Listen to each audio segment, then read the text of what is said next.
Career లో ఎన్నో revenge సినిమాలకు రీ రికార్డింగ్ చేశాను. రివెంజ్ తిరిగిన తర్వాత వచ్చే కిక్ ఆ పంచి వేర్రా. తీరింది కదా, పదండి పోదాం. ఎక్కడ్రా? నన్ను ఎండలో నిలబెట్టి బొమ్మేసిన జ్ఞానేశ్వర గారు ఉన్నాడు. ఆ తర్వాత సామాజ వర్గమన గురూజీ, సాయి కిషోర్. ఇంత హెక్టిక్ షెడ్యూల్లో నేను ఇక్కడికి రావడానికి మెయిన్ రీజన్ శ్రావణి మీద నాకున్న ఇంట్రెస్ట్. గురూజీ ఏంట్రా? అటు. ఓ జ్ఞానే, సాటి కళాకారుడు కాబట్టి నీకు ఛాన్స్ ఇస్తున్నా. నీ చెల్లెల్ని నాకు ఒప్పచెప్పి నువ్వు నా కాళ్ళ మీద పడితే ఈ మ్యాటర్ ఇద్దరితో వదిలేస్తా. ఆలోచించు. ఛాన్స్ ఇవ్వర్స్.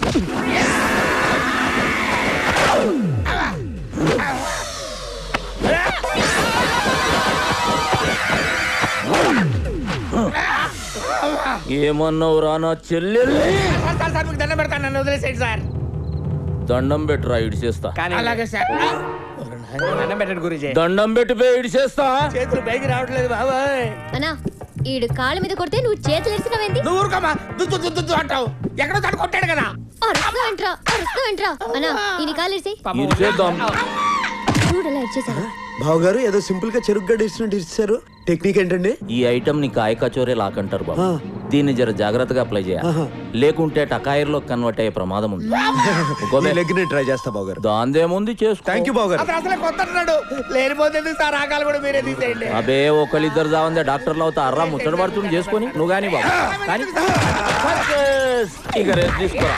మంచి లాండి. గురూజీ గురూజీ ఉన్నారా పోయారా? ఉన్నాను. అరే ఈ సలాడు బతికే ఉన్నాడు. ఫస్ట్ టైం అయినా కాయ కచోరే లాగా జబర్దస్త్ స్విచ్ చేసేసినావు. ఏంటి సార్ నన్ను ఇలా వదిలేసి వెళ్ళిపోతున్నారు? నేను లైఫ్ లాంగ్ ఇలా ఉండాల్సిందేనా? లైఫ్ లో ఎప్పుడైనా పెద్ద షాక్ తగిలినప్పుడు రిలీజ్ అయిపోతుంది. అప్పటిదాకా టైం పాస్ చేసుకోపా. అరే సాయి, ఇప్పుడు నా పరిస్థితి ఏంట్రా? సామాజ వర్గమనా అన్నారు, శంకరాభరణం అయింది.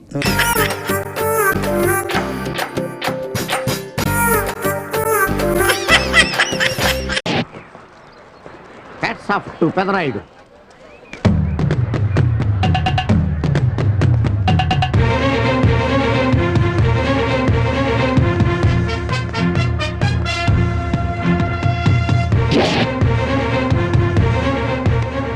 ఈ విసిడి డివిడీల కాలంలో కూడా ఇంకా మన థియేటర్కి విలువ ఉన్నదంటే ఆ విలువ మన థియేటర్ ఉంది కాదురా, థియేటర్కి వచ్చే ప్రేక్షకులది. బయట ఎన్నో సమస్యలతో సతమతమై థియేటర్కి వచ్చే ప్రేక్షకుడికి తొందరగా టికెట్లు ఇచ్చి వాళ్ళ సేద తీర్చాలి కానీ వాళ్ళకు మరో సమస్య కాకూడదురా. వాళ్ళ సేద తీర్చాలంటే మీరు సదాపాలి కదా, మళ్ళీ ఫీల్ అవడం ఒకటి.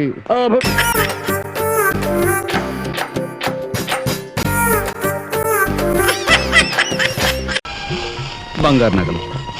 బంగారు నగలు బంగారు నగలు అంటే బంగారు లాంటి గిల్ట్ నగలు. అయితే రాత్రి మేము మాట్లాడుకున్న మాటలు. అన్నయ్య ఇప్పుడు వివరాలు అడగద్దు, అన్ని తర్వాత వివరంగా చెప్తాను అన్నానా?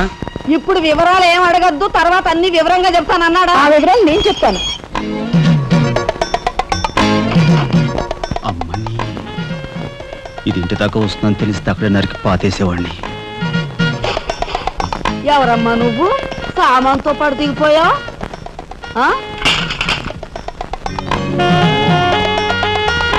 రావే రఫ్ పడతా. Excuse me.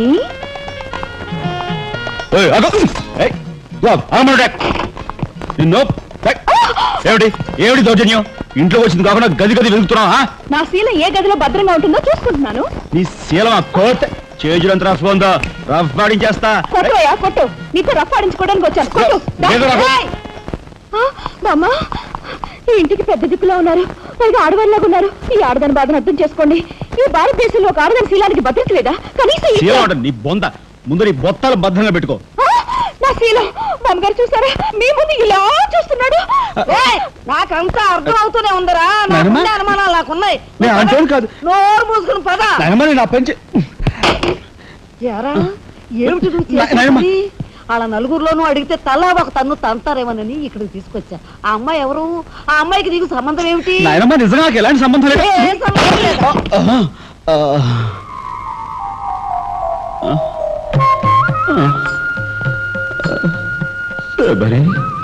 ఏం జరిగింది? అయ్యో దేవుడు, నువ్వు వచ్చావా? అవును శబరి, నా శబరి ఆవేశం చూసి ఏం జరుగుంటుందా అని వచ్చాను. ఏం జరిగింది? ఇంకా ఆవేశం ఏమిటయ్యా? నీ అంశతో పుట్టిన నీ మనవడు ఏం చేశాడో చూడు. ఆ అమ్మాయిని ఎవరినో తీసుకొచ్చాడు. ఏనాడైనా మన ఇంటా అంటా ఉందా? శబరి నువ్వు అనుకున్నట్టుగా చిన్నవాడు అలాంటి వాడు కాదే నువ్వు అనవసరంగా ఆవేశపడు చాలేవయ్యా అని సమర్థిస్తున్నావు. ఆ పిల్లేమో నా శీలమో నేను రోడ్డును పడ్డా అని అంటుంది. ఇప్పుడు ఏ ఆధారం లేని ఆ పిల్లని మన ఇంట్లో పెట్టుకోవాలా అక్కర్లేదా? చూడు శబరి నువ్వు కొంచెం చూసి చూడలేదు ఏంటి చూసుకోపోయేది? నాయనమ్మా ఏం జరిగింది? అయ్యో నా దేవుడు, వెళ్ళిపోయావు. ఎవరే ఎక్కడికి పోయారే? అక్క, దిక్కు ముక్కు లేని ఆడదాన్ని భద్రత లేని ఏ ఇంట్లోనైనా ఉన్నాననుకో, నా శీల రౌడీల పాలవదా? పోనీ భద్రతగా వెళ్ళి ప్రయత్నిద్దామన్నా వేల మీద డిపాజిట్ కట్టాలి. శీలవతనైనా నేను అంత డబ్బు ఎక్కడి నుంచి తీసుకురాను? నేను ఆ అమ్మాయి విషయంలో ఒక నిర్ణయానికి వచ్చాను. నువ్వు నాకు అడ్డు పడ్డావో నా మీద ఒట్టే. నాయనమ్మా నీకు అనుకూలమైన ఇల్లు దొరికే వరకు నువ్వు ఇక్కడే ఉండమ్మా. నిజమండి? అవునమ్మా, నువ్వు ఇక్కడే ఉండు. బామ్మ, తప్పుకోండి చిన్న బాబు గారు. బామ్మ, మీరైనా నా బాధను అర్థం చేసుకున్నారు. నా రూమ్ ఎక్కడా? రైటా లెఫ్టా? రైటే, బాత్రూమ్ వెళ్ళు. ఎవరు మీరా? ఇటు వెళ్ళమ్మా. థ్యాంక్స్ బామ్మ. తర్వాత చూసుకుంటా. ఏమిట్రా వేలు చూపిస్తున్నా? ఒకవేళ కదే మొత్తం 5,000 చూపించి ఇక్కడే ఉండు అంటున్నాను.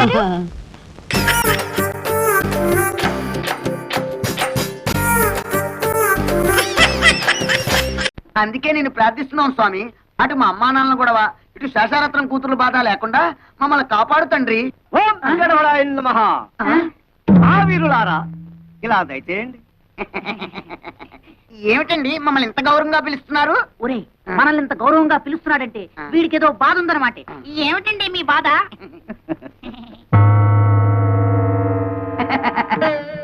ఈ బొమ్మలు అమ్ముతారా? ఇవి బొమ్మలు కావు నాయన, అందమైన కన్నె పిల్లలు. కన్నె పిల్లలా?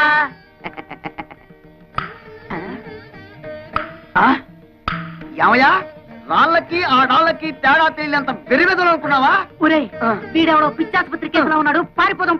ఆగండి బాబు, వీళ్ళు ఒకప్పుడు నిజంగా అందమైన కన్నె పిల్లలే. మా గురువు గారు హిమాలయాల్లో చాలా కాలం తపస్సు చేసుకుని ఈ గుడికి దర్శనార్థమై వచ్చారు.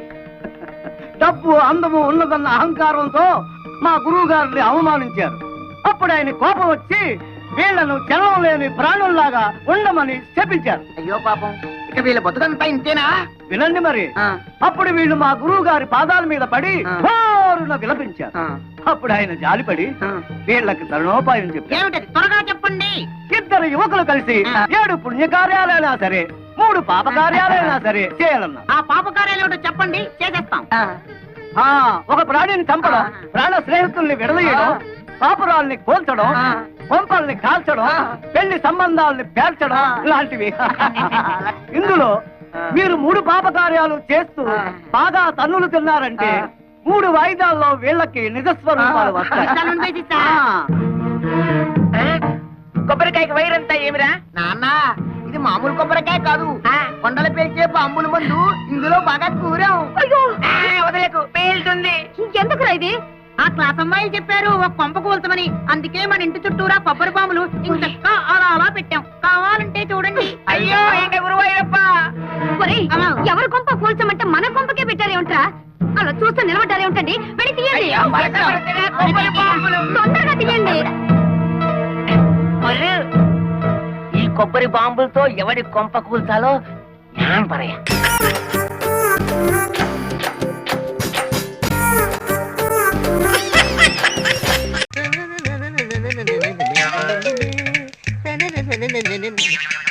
హాయ్ బావా. ఏంట్రా కళ్ళజోడు పెట్టి స్టైల్ మార్చేసావు? మనకు బస్ కంపెనీలో ఉద్యోగం వచ్చింది. ఏ ఉద్యోగం? ఓనర్ తర్వాత ఓనర్ అంతటి ఉద్యోగం. మొత్తం పెత్తనమంతా మనదే. ఏ పని చేసినా అంతా క్లియర్ గా ఉండాలి, క్లీన్ గా ఉండాలి. ఓనర్ కూడా కూర్చొని పని చేస్తాడు, నువ్వు మాత్రం పడుకొని పని చేస్తావు. ఆ ఉద్యోగమేగా? యా యా, భలే తెలుసుకున్నావు బావా. ఆ ఉద్యోగంలో నీకంటే ముందే ఇంకెవరు చేరుండాలి. కరెక్ట్. ఎవడో కుర్రకుంక చేరాడంట. ఎవరు ఇంటారది? ఆ కుర్రకుంకనే నేనే.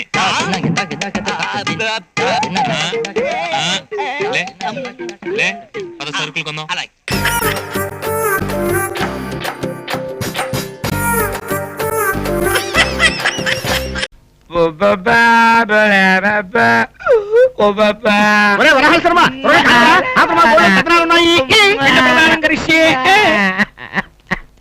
ఎవరికి? మీ తాతగారికా? మీ తండ్రి గారికా? ఓహో, మీ తల్లి గారికా? మీ మీకా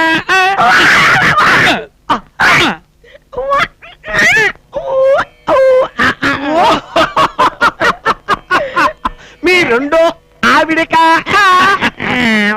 జీవాత్మలందుండు చిలక జీవాత్మలందుండు చిలక ఆ పట్టిలో పెడుతున్నది అన్నమయ్యలా ఉన్నాడే ఆ మహానుభావుడే పిల్లల్ని తల్లిదండ్రుల దగ్గర వదిలేసి శేష జీవితాన్ని స్వామివారి దగ్గర గడిపేద్దామని భార్యలతో తిరుపతి వెళ్తున్నాడు. మనం కూడా తిరుపతి వెళ్దామా?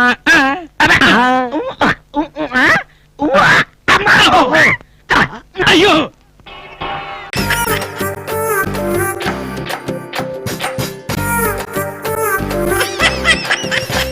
ఇక్కడ పెళ్లి ఎక్కడ చేసుకోవాలి?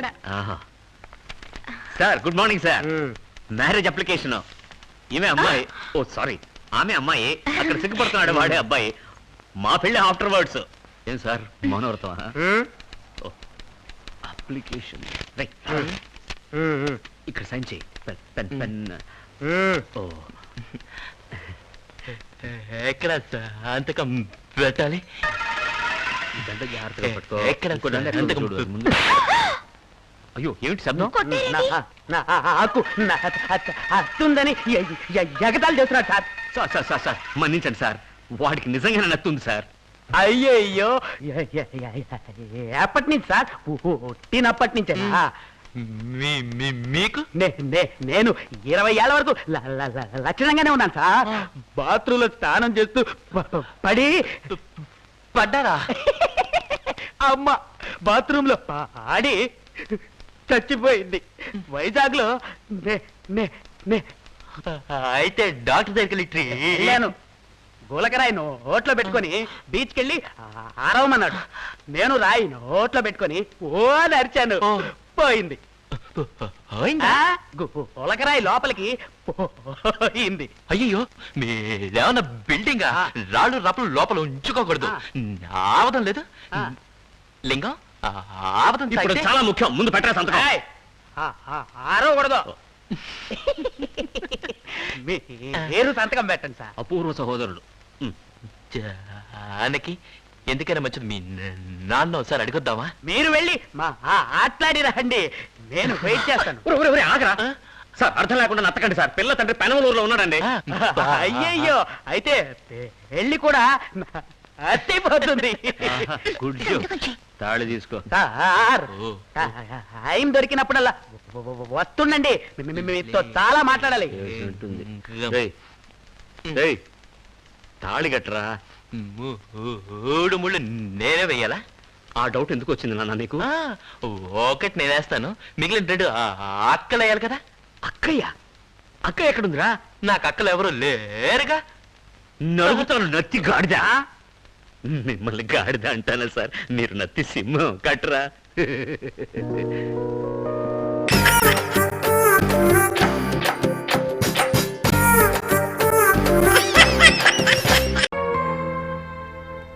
అరుణాచలం, అరుణాచలం. సినిమా చూసిన వాళ్ళంతా ఏమంటున్నారు? ఏమంటున్నారా? 10 కోట్లు గోయిందా. ఇలా చూడు కార్తవరాయ, వ్యాపారంలో లాభ నష్టాలు సహజం. ఓపెన్ చేద్దాం. ఈ జ్ఞానం గడతోనే ఇంకో పిక్చర్ తీసి సక్సెస్ చేద్దాం. కొంచెం ఆగు. నిన్ను నమ్మి బేడా కొట్టు కూడా మూసేశాను. ఇలాంటి మాట ఇంకొకసారి నీ నోట విన్నాను, ఆ జ్ఞానం గాడిని చంపి నేను ఆత్మహత్య చేసుకుంటాను. సినిమాని కాపాడిన వాడిని అవుతాను, నిన్ను కాపాడిన వాడిని అవుతాను. సార్, మిమ్మల్ని కలవటానికి సినిమా డిస్ట్రిబ్యూటర్స్ వచ్చారు. అరుణాచలం, నేను రాను, వాళ్ళు తనడానికే వచ్చుంటారు. నువ్వురా. నమస్కారం సార్. నమస్కారం సార్. ఆహాహా, ఎలాంటి సినిమా తీశారండి? బ్రహ్మాండంగా ఉందనుకోండి. తుక్కు రేగిపోయింది సార్. నట విదూషక, నట శేఖర, నట మార్తాండ. ఎక్కడ సార్ అందాల జ్ఞానానందం? అడుగో మా హీరో.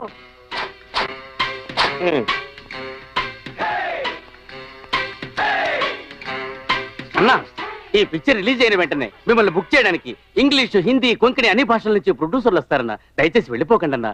మీ సేవ మన తెలుగు కళలకు నవత్రోవ. అరుణాచలం, వదలరా, దిగులు పడకండి. తెలుగే నా దైవం, తెలుగే నా హృదయం, తెలుగే నా గడియారం. ఆహా, ఎంత అభిమానం. ధనము మీకు, సినిమా మాకు. ఈ సినిమా మేము కొని తీరాలని నిర్ణయించుకున్నాం. చాలా సంతోషం అండి. కానీ క్షమించండి, ఈ పిక్చర్ నేను నమ్మట్లేదు. నేనే రిలీజ్ చేస్తున్నాను. ఇక మీరు వెళ్ళచ్చు. అరుణాచలం, నీకేమన్నా బుర్రక్కడ చెడిపోయిందా? వచ్చిన లక్షణం వద్దంటున్నావు, అడిగిన రేటుకు తోసాయి. కాదు, ఈ పిక్చర్ నేను రిలీజ్ చేస్తాను చెప్పాను కదా, వదిలే. మీకు ఫోన్. ఎవరు? Viswanath. Arunachalam. What producer sir, picture నువ్వే రిలీజ్ చేస్తున్నావట? ఇంపాసిబుల్, ఇంపాసిబుల్ అరుణాచలం, నువ్వు రిలీజ్ చేయలేవు. ఎందుకంటే ఇంకో 4 రోజులు ఆంధ్రదేశంలో ఉన్న అన్ని థియేటర్స్ నేనే బ్లాక్ చేశాను. ఏప్రిల్ 14 ఇంకా ఎన్నో రోజులు లేదు. వచ్చిన వాళ్ళకి ఆ పిక్చర్ని నువ్వు ఇవ్వలేదనుకో, ఈ 10 కోట్ల రూపాయల సినిమా నీ సొత్తు అవుతుంది. కండిషన్ నీకు జ్ఞాపకం ఉంది కదా, 30వ రోజు చివరిలో నీ దగ్గర చిల్లిక ఉండకూడదు. తెలివైన వాడివి, అర్థమైంది అనుకుంటాను. కార్తవరాయ, సినిమాకి 10 కోట్లు ఖర్చు పెట్టాం, పైన 5,000 10,000 తీసుకుని వాళ్ళకిచ్చే. తమాషాగా ఉందా? పాన్ పరాగ వ్యాపారం చేస్తున్నావా? ఇది సినిమా వ్యాపారం. వచ్చిన వాళ్ళు కోట్లు ఇస్తా ఉంటున్నారు, నువ్వు 5,000 10,000 అంటున్నావు. నేను చెప్పేది విన, అంతకు మించొద్దు. అంతకన్నా నువ్వు ఊరుకో, నీతో మాట్లాడే ప్రయోజనం లేదు. ఏమండి అండి, అన్న పిక్చర్ ఇవ్వాలంటున్నాడు. త్వరగా రండి రండి. ఏమండి రేట్ ఎంత? రేట్ ఎంత? 5,000 10,000. అలాగేనా అలాగేనా, నేను రేట్ మాట్లాడుకుంటాను. మీరు రండి. పదండి పదండి. కార్తవరాయ,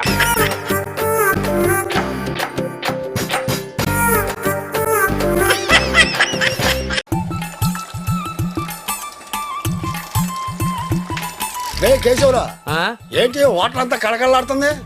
ఈ కళ్ళ రోజు ఉండేదే కదా. ఈ రోజు ఎన్ని టీలు చేసావేంటి? 41, దీంతో 42. అయితే నా బాకీలో కొంచెమైనా ఇస్తావన్నమాట. ఇద్దామనే ఉంది, డబ్బులు ఎక్కడి? అదేంటి 41 టీలు చేసావన్నావు కదా? చేస్తే సరిపోద్దా? తాగింది నేనే కదా. నువ్వే తాగేసావా? బేరాలు ఏమి లేక తలపోటు వచ్చి నేనే తాగించాను. ఇది 42 టీ. మరి వీళ్ళందరూ దేనికి వచ్చినట్టు? 10 నిమిషాలకు నీకే తెలుస్తుంది. O T కొడతావేంటి? వద్దులేరా, నేను పేపర్ చదువుదాని వచ్చాను. ఎలా అందుకే వచ్చారు. అక్కడికి నేను ఏదో ఈ ఊళ్ళో ప్రైవేట్ గ్రంథాలు నడుపుతున్నట్టు పొద్దున్నే సగం మంది ఇక్కడికే తగలెత్తారు. ఇలా అమ్మ కడుపుగా పేపర్ చేతికి కూడా ముఖం మీద ఇస్తున్నా. ముందు 3 నెలలు బిల్లు పేపర్ ఎండి పళ్ళలో పెట్టి చేతికిస్తా. బాబాయ్, బిల్లు ఇవ్వకపోతే ముఖం మీద హెత్తాడు పేపర్. మీ ఊరికి వచ్చి నీ ఒక్క పేపర్ కోసం నేను 5 కిలోమీటర్లు సైకిల్ తొక్కుకు రావాలి. నాకు గాని ఒళ్ళు మండింది అనుకో, పేపర్ రాయి కట్టి అక్కడి నుంచే విసురుతా. అది తగిలి చచ్చావు అనుకో, రేపు ఉదయాన్నే పేపర్ లో నీ ఫోటో పడుద్ది. ముందు డబ్బుల సంగతి చూడు. ఎంత పొగర్రా నీకు. ఆఖరికి నా పేపర్ కుక్కలు చింపిన ఇస్తరైపోయింది అనమాట. ఏంటి మళ్ళీ తాత, పేపర్ అంత సీరియస్ గా చదివేస్తున్నా. ఇదేంటి ఐశ్వర్యరాయ్ ఫోటో చూస్తున్నా? ఇంతకు ముందు నువ్వు శ్రీదేవి ఫోటో చూసేవాడు కదా. అమ్మాయి పెళ్లి అయిపోయింది కదా. సమ్మానకాన్ అనుకుంటున్నావు ఏంటారు నువ్వు? కేశవులు, అది వచ్చిందా? అదంటే ఏంటయ్యా? అరే పేపర్ వచ్చిందా? అదే పేపర్కి వచ్చింది ఎప్పలా. ఒరే అయినా పేపర్ నీకెందుకు రా, నీకు చదువు రాదు కదా. గడ్డం గీసిన తర్వాత పూసుకుందామని. పూసుకుంటావా? అయితే ఇదిగో. అది కాదు. ఏంటి? ఇలా మన పిల్లలు పరీక్షా ఫలితాలు వచ్చినాయట. అలాగా? ఇంకెక్కడ పేపర్ రా బాబు. అయితే మన బేవర్సన కొడుకులు గట్టెక్తారో లేదో.